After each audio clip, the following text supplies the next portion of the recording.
Hey there, thanks for joining me. It's Nicole from Nicole Beauty Co. I'm super excited that you're here because I love makeup, you love makeup, we should love makeup together.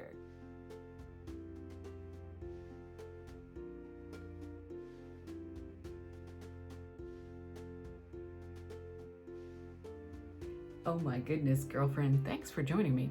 We have so much to talk about. We have so many new makeup products that I am just backed up. We are gonna dive right in. First, with Bobbi Brown, check it out. Bobbi Brown's Love in the Afternoon palette is $39, working out to $2.87 a gram, 8 palettes, 3 mattes, 3 metallics, and 2 metals. Each pan is 1.7 grams. And of course, Bobbi Brown is made in the USA.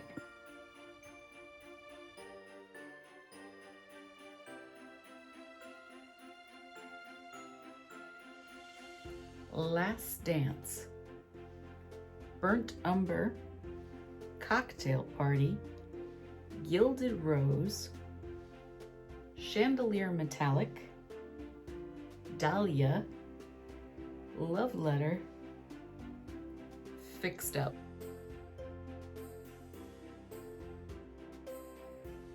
So nice for a neutral look. Now, I have seen a lot of reviews where everybody loved Bobbi Brown and thought it was amazing, and I've seen a few that felt that the matte formulas particularly were dry and chalky. So we are going to dive into that and figure it out. Now, I will say right away, when I opened up the palette, it definitely had fallout even before I did anything to it. So I am suspecting it's going to be chalky, but perhaps not. I don't know. We are also going to be diving into, yes, Better Than Sex mascara. I'm just saying that if you think mascara is better than sex, you might be doing it wrong. FYI. Okay, this is a Too Faced product. I received this as a gift. I try not to buy anymore since the tea with Nikki tutorials. $18 for 8 milliliters, which works out to $2.25 a milliliter. Now this has some big claims. They claim right on the package, 97% of people said it created a false lash effect, 100% saw dramatic improvement in volume, 100% saw longer lashes, 93% saw a base to tip curl. And we are trying that in black. It claims to have a film forming polymer which locks curls in place, peptides to condition lashes, and this is theoretically considered the best-selling premium mascara in America. So we're gonna try it. And I am also trying this wonderful product. There we go. And that would be a Sephora Colorful Balm. 9 grams, I paid $3 for it at Sephora, which works out to 33 cents a gram. So we are going to try this in number 33, Rare Form. All right, so my foundation is on. I've prepped my eyes with Laura Mercier Eye Basics Eye Primer in Linen. Brows are on, blush is on. I used my NARS Free Lover palette, and I used the color Final Cut. This guy. Using my E35 tapered blending brush, we are going to go in with this neutral brown.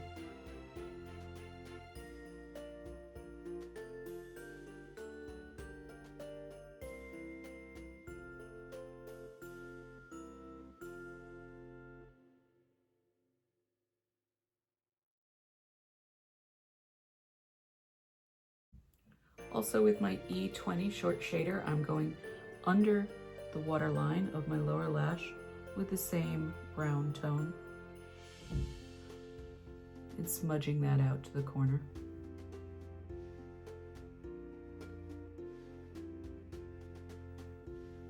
Using this, I would call this a very light taupe color, and a shimmer and shine brush, I am going to use a very, very fluffy brush, load that up with product, tap off any excess, and using that as my transitional shade.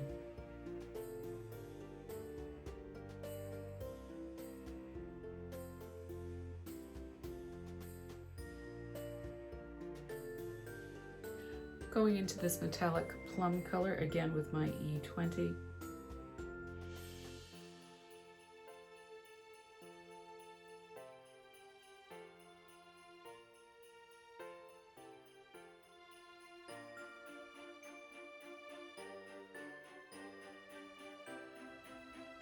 And I'm keeping my brush parallel to my lid and pulling the strokes up and out, specifically avoiding this 1/2 of my lower lid.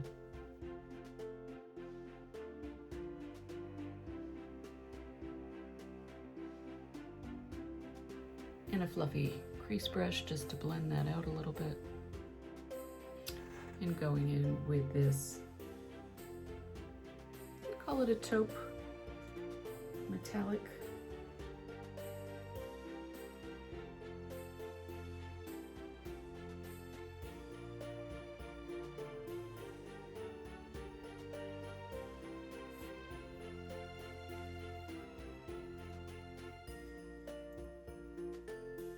I'd like to point out that I am having some significant fallout in that particular color. It is breaking up in the pan itself, which is a bummer because it's a pretty color. I haven't experienced that in the other colors, but I want you to know. So we're gonna go into this linen metallic shimmer.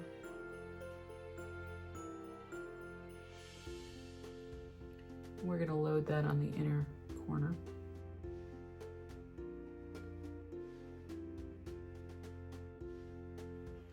And taking that same color that's breaking up,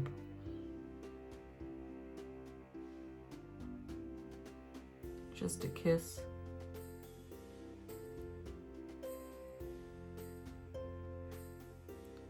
under the arch. Look how much crazy breakup I've got there. So I think the color story is beautiful. I don't know if I got a bad palette or not, but that to me is an unacceptable level of breakup.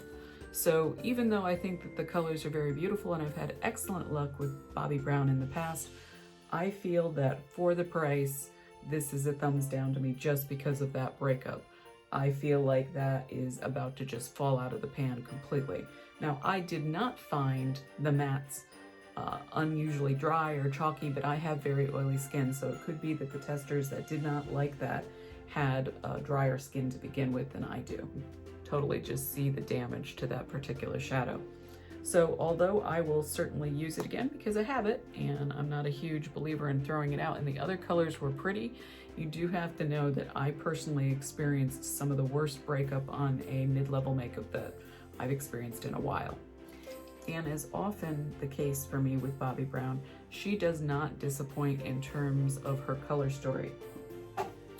I find Bobbi Brown's color story so flattering, especially on mature skin.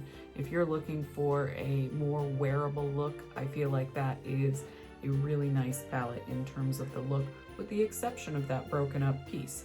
So you could find similar colors, in my opinion, in the Violet Voss Pro Ride or Die. The negative is I actually find that the Bobbi Brown earth tones, specifically her mattes, I have never found a dupe for it that I felt like was exactly the same. I found some similar things, but there's just something about her color formula which I find extremely wearable. They just glide together nicely, and for my particular skin tone, they've always done beautifully for me. I'm going to pop off camera. I'm going to do my eyeliner. I'm going to do my mascara, which is new. And of course, I'm going to finish off with that gloss, and then we're going to talk a little bit about my overall impressions of the mascara and the gloss tied in together. Okay, I'm pleased to be back again. I have popped on my Better Than Sex mascara from Too Faced, my Sephora Glossy Balm in number 33, and my impressions are this. I do not find anything particularly bad or outstanding about the Sephora gloss. It's a typical gloss. It's $3. I think that the coverage is perfectly fine. It is sticky, as many glosses are. I think it looks lovely. The mascara, I found the applicator a little difficult to use because it's an hourglass shape. I didn't really quite understand, hopefully you can see that, what the benefit of the hourglass shape was. They say on the packaging it's supposed to harken back to a bombshell's figure. I don't know that that necessarily assists me putting on my mascara. I think it's a perfectly acceptable mascara, but doesn't stand out in any way to me personally. And, you know, if you like it, try it. But for me, I didn't find any earth-shattering change. It reminded me very much of Maybelline mascara, to be honest. I kind of wonder if the Better Than Sex name is what makes it the most popular premium mascara. Now, in terms of the gloss, I did feel like the gloss had a little bit of scent to it, which I personally find, it didn't really correlate to anything, so I just found it a little weird. Okay, so my final impressions, the Bobbi Brown, I am so disappointed that that one particular pan broke up so badly, because I would love to recommend it based on the color story, but unfortunately I can't, because I believe that that particular pan is about to fall apart 100%, and that's a thumbs down for me personally. The mascara, it's fine. The lip gloss, it's fine. Nothing to see here. Move along. Now, hopefully you do like this look.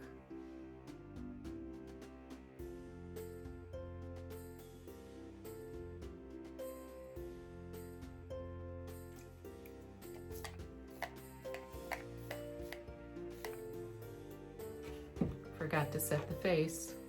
Can't have that.